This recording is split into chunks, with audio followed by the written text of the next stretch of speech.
Fala pessoal, bom dia, boa tarde, boa noite, boa madrugada para também quem é da madrugada. Sou o Gleison Lima, professor aqui do Dedicação Delta, da área de Direito Penal e Legislação Penal Especial. Também sou delegado de polícia aqui no estado do Paraná.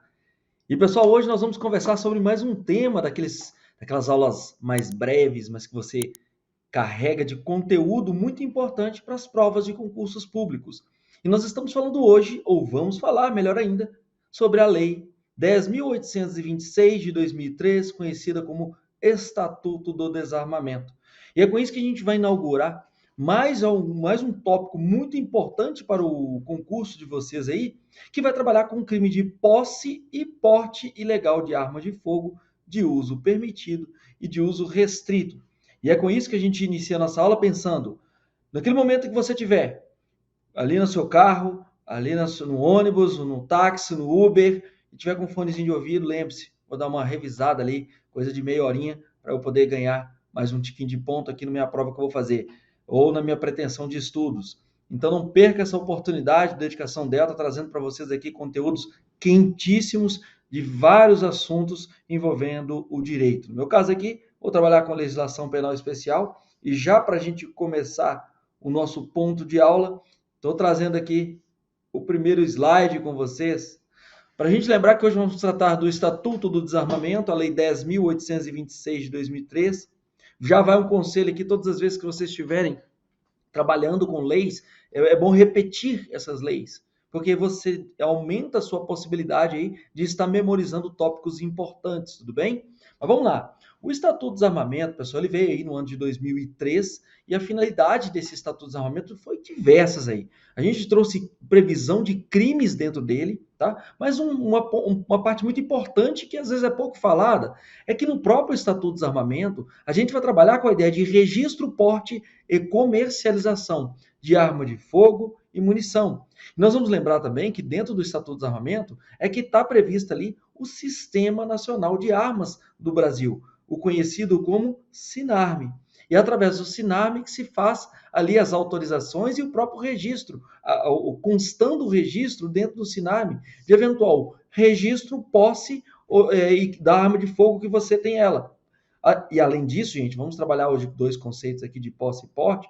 Temos que ter isso muito bem assentados na mente da gente, porque vai ter reflexo direto no ponto da infração penal. Vamos lembrar que o Sistema Nacional de Armas, que é o próprio SINARME, ele foi instituído pelo Ministério da Justiça no âmbito da Polícia Federal. Lembremos ali, quando vamos falar de registro dessa arma de fogo, quem vai fazer ela é a Polícia Federal. Quem vai fazer a autorização de porte de arma de fogo também é quem? A própria Polícia Federal, a não ser que já seja aí alguém, por exemplo, um policial civil ou um policial penal que já vai poder ter o seu porte de arma de fogo aí.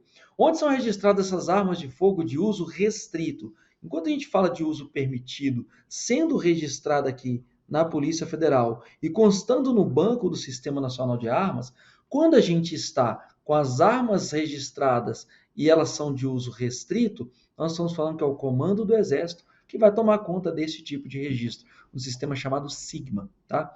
Mais para frente a gente vai definir agora quais são as armas de fogo no Brasil que são essa definição de armas de fogo, como é que é feita pelo Brasil? Vamos lembrar que o próprio Estatuto do Desarmamento, ele deixa bem claro que essa classificação das armas de fogo vai se dar através de um ato disciplinado pelo Poder Executivo Federal.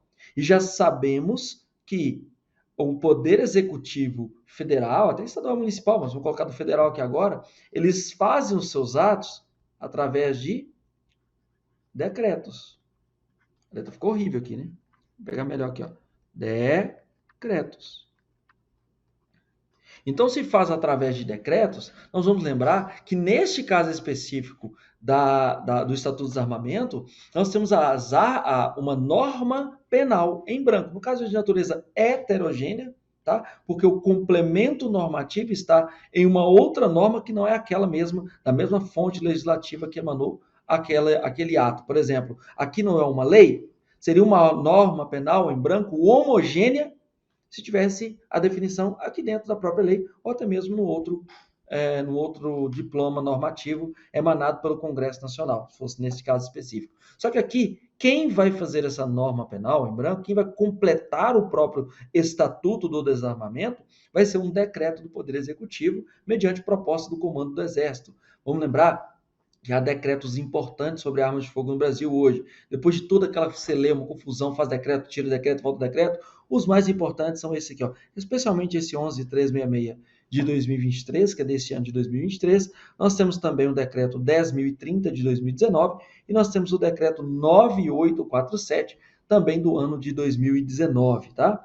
Avancemos aqui, vamos lembrar que existe uma grande diferença entre porte de arma de fogo e posse de arma de fogo.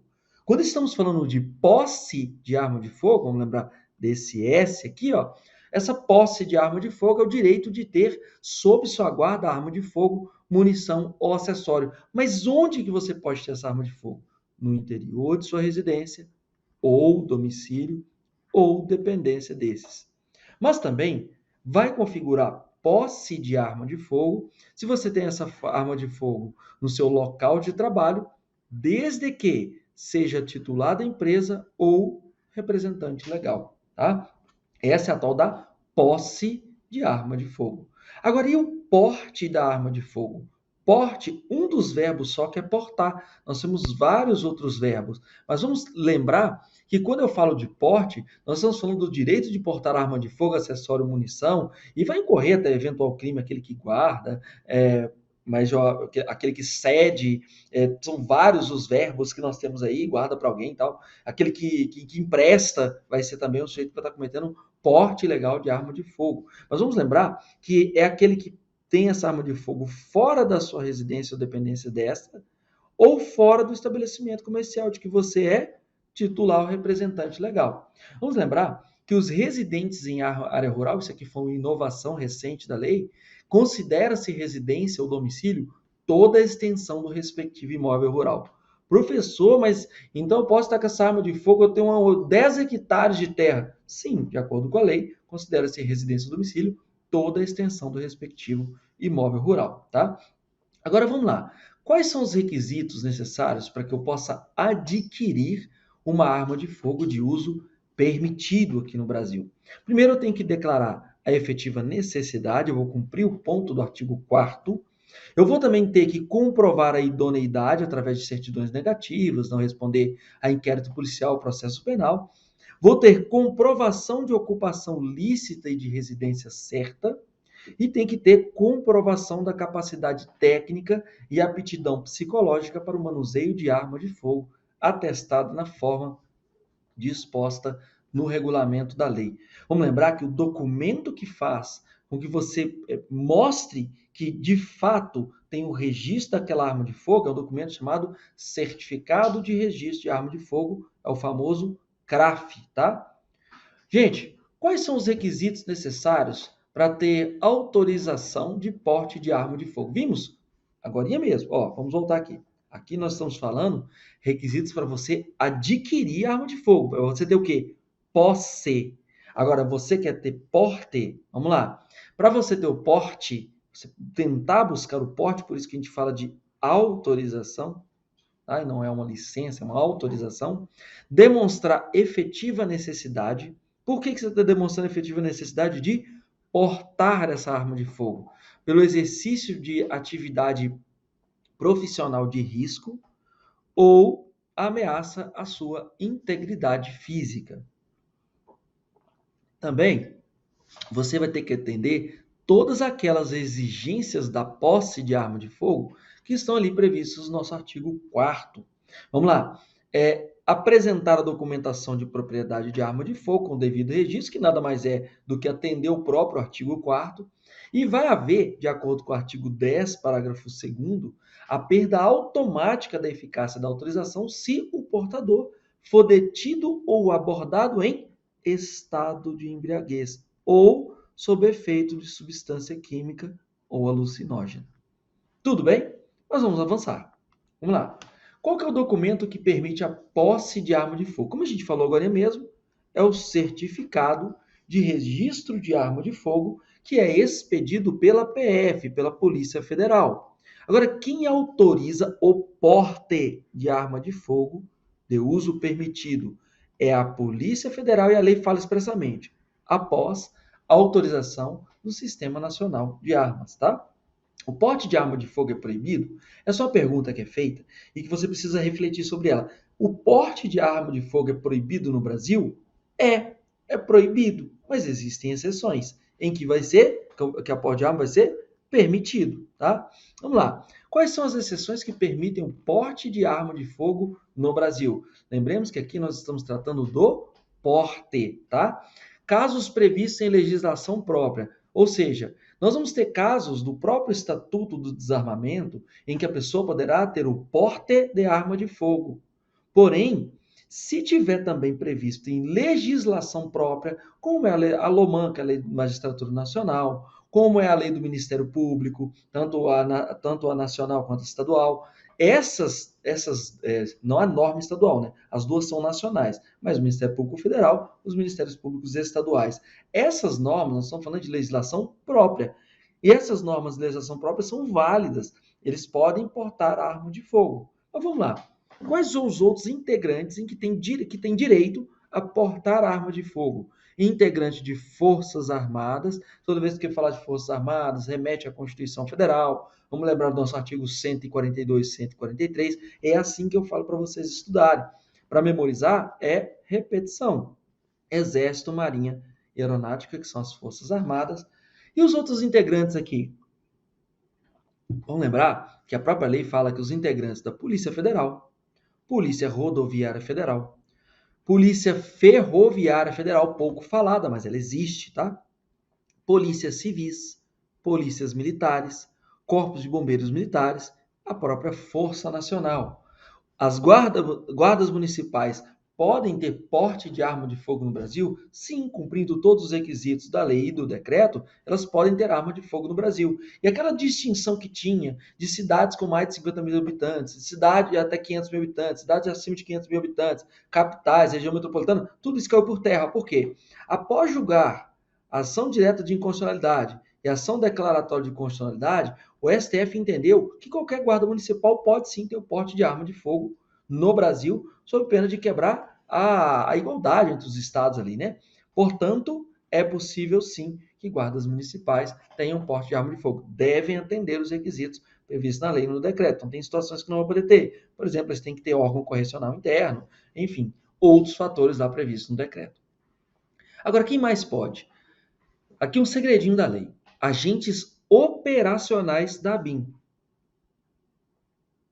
Vão lembrar que são os agentes operacionais. Os outros não, tá? Também do Departamento de Segurança, do Gabinete de Segurança Interinstitucional, institucional da Presidência da República, tá? Esses dois aqui também poderão ter o porte de arma de fogo. A Polícia Legislativa, lembra aí, ó, artigo 51 e 52 da Constituição Federal, que nós temos a Polícia Legislativa, da Câmara dos Deputados e do Senado Federal, tá? O quadro efetivo dos agentes e guardas prisionais, vamos lembrar que é quadro efetivo, integrantes de escoltas de presos e das guardas portuárias, tá? Na hora de trocar isso aqui para falar de, pelo menos a parte de cima, né? Polícia Penal, tá? Polícia Penal, que veio aí com a emenda constitucional de 2019, emenda constitucional número 104, passando a prever expressamente a Polícia Penal como órgão integrante direto ali da segurança pública no nosso país, tá? E mais, quem mais vai poder ter esse porte ilegal de arma? Porte legal de arma? Empresas de segurança de transporte de valores, porque o registro fica em nome delas, tá? E integrantes das entidades de desporto, ou seja, tiro esportivo, que demandem o uso da arma de fogo, tá?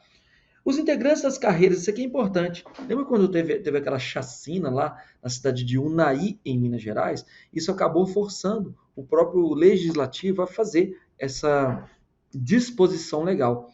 Então, as carreiras de auditoria da Receita Federal do Brasil e auditoria fiscal do trabalho, no cargo de auditor fiscal e analista tributário. Tá? Esses auditores fiscais do trabalho foram mortos por foram mortos na cidade de Unai, e aí teve uma investigação, não sei nem se o processo já terminou, foram condenados, aí, sei que em primeira instância foram condenados, alguns fazendeiros que teriam mandado executar esses auditores.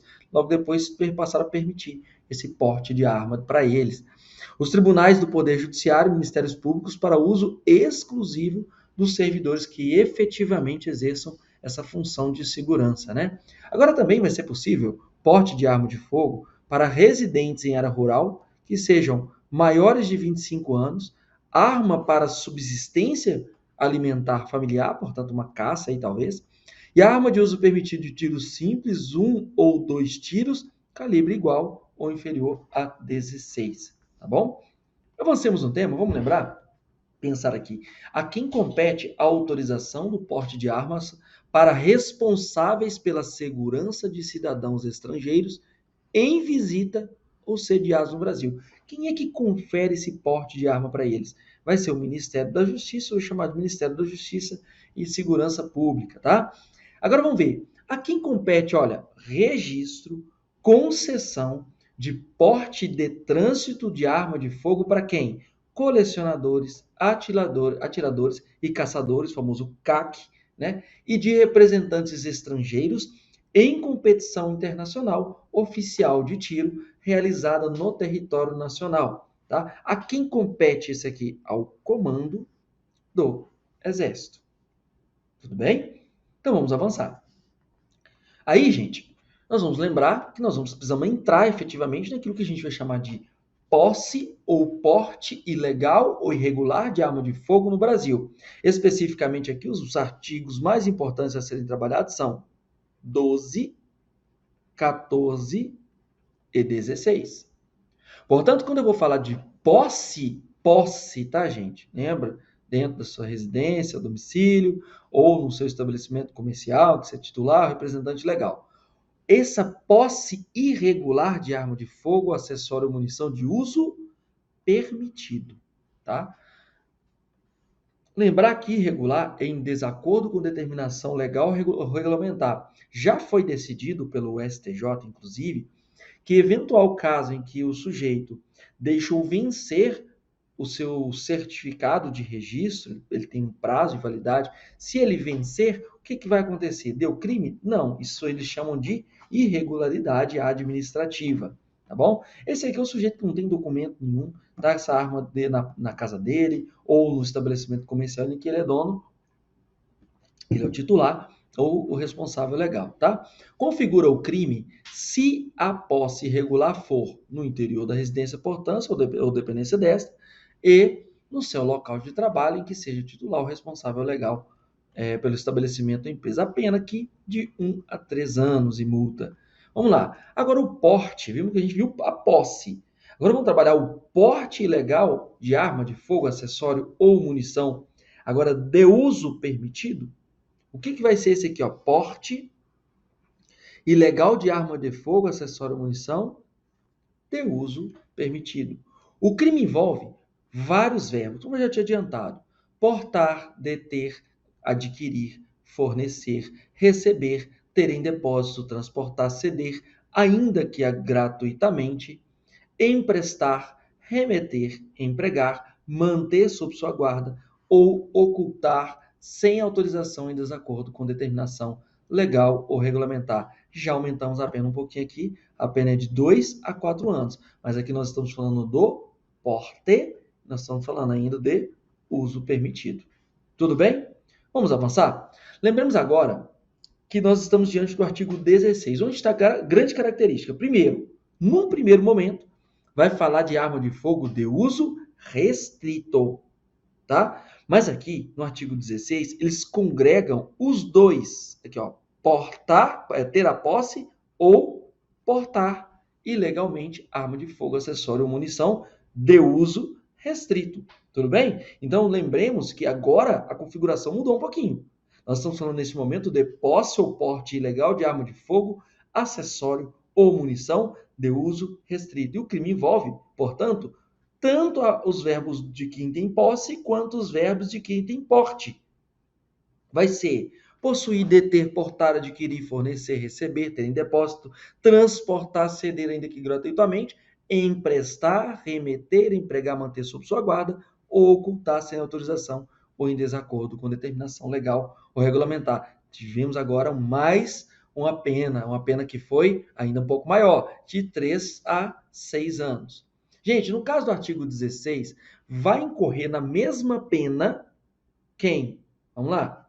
Suprimir ou alterar marca, numeração ou qualquer sinal de identificação de arma de fogo ou artefato. Vamos lá, eu tenho um revólver calibre 38, que num primeiro momento é arma de fogo de uso permitido, assim como a pistola .40. Arma de fogo de uso permitido. Só que o sujeito foi lá e alterou a marca, alterou a numeração dela, suprimiu ou alterou. Isso vai tornar essa arma de fogo com as mesmas penas de quem está com arma de fogo de uso restrito. Foi característica da lei. Mas também quem modifica as características de arma de fogo de forma a torná-la equivalente à arma de fogo de uso proibido ou restrito, ou para fins de dificultar ou de qualquer modo induzir a erro a autoridade policial, perito ou juiz. Tá? Próximo ponto também. Vai ter a mesma pena do 16. Possuir, detiver, fabricar ou empregar artefato explosivo ou incendiário sem autorização ou em desacordo com determinação legal ou regulamentar. Também vai ser crime aquele do mesmo 16. Portar, possuir, adquirir, transportar ou fornecer arma de fogo com numeração, marca ou qualquer outro sinal de identificação raspado, suprimido ou adulterado. Sabe a arma raspada? Numeração raspada? O sujeito sai, eventualmente, se ele for pego na rua com aquela arma, ele sai do porte legal de arma de fogo de uso permitido, se não tivesse sido raspada, para uma arma de fogo de uso restrito. Tá? Vender, entregar, fornecer ou fornecer ainda que gratuitamente arma de fogo, acessório, munição, explosivo para quem? Criança ou adolescente. Tá bom? Produzir, recarregar ou reciclar sem autorização legal ou adulterar de qualquer forma munição ou explosivo. Também vai ser uma forma ali equiparada do artigo 16 do porte legal de arma de fogo de uso restrito. O interessante é que o artigo 16, parágrafo 2º, ele trabalha com a posse ou porte legal de arma de fogo de uso proibido, pessoal, proibido. E somente este 16, parágrafo 2º, que é considerado crime hediondo. Então não confundam. Um dos crimes que é hediondo, que está previsto no Estatuto do Desarmamento, é justamente o 16, parágrafo 2º, que é posse ou porte legal de arma de fogo de uso proibido. E de uso proibido está no decreto específico, são armas que não se pode ter no Brasil, por exemplo. Não pode ter. O sujeito, ele conseguiu construir uma arma no formato de uma caneta. Isso aí é proibido no Brasil. Tudo bem? Então, entra na parte do crime hediondo.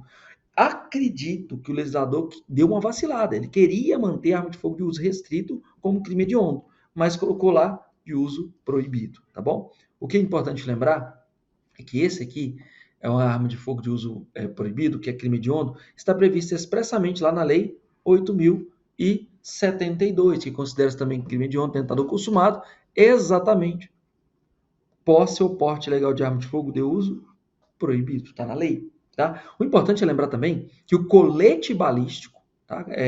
Ele figura crime de contrabando, mas só vai figurar crime de contrabando se ficar comprovado que a pessoa que foi presa com aquele colete balístico, ela importou a mercadoria proibida, ou então a pessoa investigada, ela que importou aquela mercadoria proibida. Tá? Então, se a pessoa falou assim, não, eu comprei, foi aqui no Brasil mesmo, um cara ali, que eu nem lembro do nome dele. Isso aí, infelizmente, não vai dar o crime de contrabando. E nem vai dar também o crime do Estatuto do Desarmamento. Tudo bem? Lembra que a norma é em branco, tá? Aumento de pena de metade se, nos crimes de porte ilegal de arma de fogo de uso permitido, tá? Artigo 14. Disparo de arma de fogo, artigo 15. Posse ou porte ilegal de uso restrito ou proibido de arma de fogo, acessório à munição, comércio ilegal e tráfico internacional. Vai dar o quê? Aumento de metade da pena. Mas em que casos? Se forem praticados por integrantes dos órgãos ou empresas do artigo 6º, 7º e 8º, são diversos órgãos, inclusive aí nós estamos falando dos policiais, tá? O sétimo, empresa de segurança e transporte de valores. E o oitavo, entidades desportivas. Se praticarem esses crimes, vai ter aumento de pena de metade. E o agente for reincidente específico em crimes dessa natureza. O que é reincidente específico? Voltou a praticar o mesmo crime que havia praticado anteriormente. Só para reforçar, pessoal, vamos lembrar que a Lei 8.072, que é a Lei de Crimes Hediondos, ela trabalha com 3 possibilidades de crimes do Estatuto do Desarmamento serem crimes hediondos também. Quais são as possibilidades? Nós já falamos. Posse ou porte legal de arma de fogo de uso proibido. Agora, o que mais? Comércio ilegal de arma de fogo, só um cuidado. Aqui não falou acessório e nem munição. Não se sabe por quê, mas não falou. Isso pode cair em prova. Se for comércio ilegal de arma de fogo, não entra acessório ou munição para ser considerado crime hediondo. Continua sendo crime, mas não vira crime hediondo, tá? E o outro aqui é o próprio tráfico internacional de arma de fogo, acessório ou munição. Para o tráfico internacional entram os 3, tudo bem? Vamos lembrar da jurisprudência em teses relevantes aqui? Jurisprudência em tese, aquele conjunto de julgados, isso aqui do STJ, edição de número 102, e que falou assim, olha, o crime de posse irregular de arma de fogo, acessório ou munição de uso permitido é de perigo abstrato, por óbvio, dispensando, ou seja, prescindindo de demonstração de efetiva situação de perigo, por quanto mesmo, visto que o objeto jurídico tutelado não é a incolumidade física, e sim a segurança pública e a paz social. E logo embaixo, na segunda tese aqui, vai falar que o porte legal de arma de fogo, acessório ou munição de uso permitido, que aí nós estamos falando de, aqui é posse e aqui é porte, é de perigo abstrato, só reafirmou, de mera conduta, bastando para sua caracterização a prática de um dos núcleos do tipo penal, sendo desnecessária a realização de perícia. Importantíssimo julgado. Vamos lembrar que no outro aqui, outra tese, vai falar que é o crime do artigo 14, porte de arma de fogo de uso permitida, é norma penal, em branco, que exige complementação por meio de ato regulador. Nós falamos que é o decreto, visando ter parâmetros para os critérios legais para a penalização das condutas que estão ali descritas. Já na tese 5 aqui, o crime de posse ou porte de arma de fogo de uso restrito é também crime de perigo abstrato. Presume-se a ocorrência de dano à segurança pública e dispensa, prescinde, para sua caracterização, de resultado naturalístico. A tese 10 fala que não se aplica o princípio da consunção, ou seja, princípio da absorção, quando os delitos de posse ilegal de arma de fogo e disparo de arma em via pública são praticados em momentos diversos, em contextos distintos. Pega o sujeito com a posse, mas se provou que ele deu disparo de arma de fogo no momento anterior. Isso é possível e não se aplica a consulção. Responde pelos 2 crimes, tá? Para finalizar aqui, vamos lembrar que na jurisprudência em tese da edição de número 108, foi falado que a apreensão de ínfima quantidade de munição desacompanhada da arma de fogo, excepcionalmente, isso aqui é muito importante, excepcionalmente, a depender da análise do caso concreto, pode levar ao reconhecimento de atipicidade da conduta diante da ausência de exposição de risco ao bem jurídico tutelado pela norma, tá? Mas pode e excepcionalmente, tudo bem?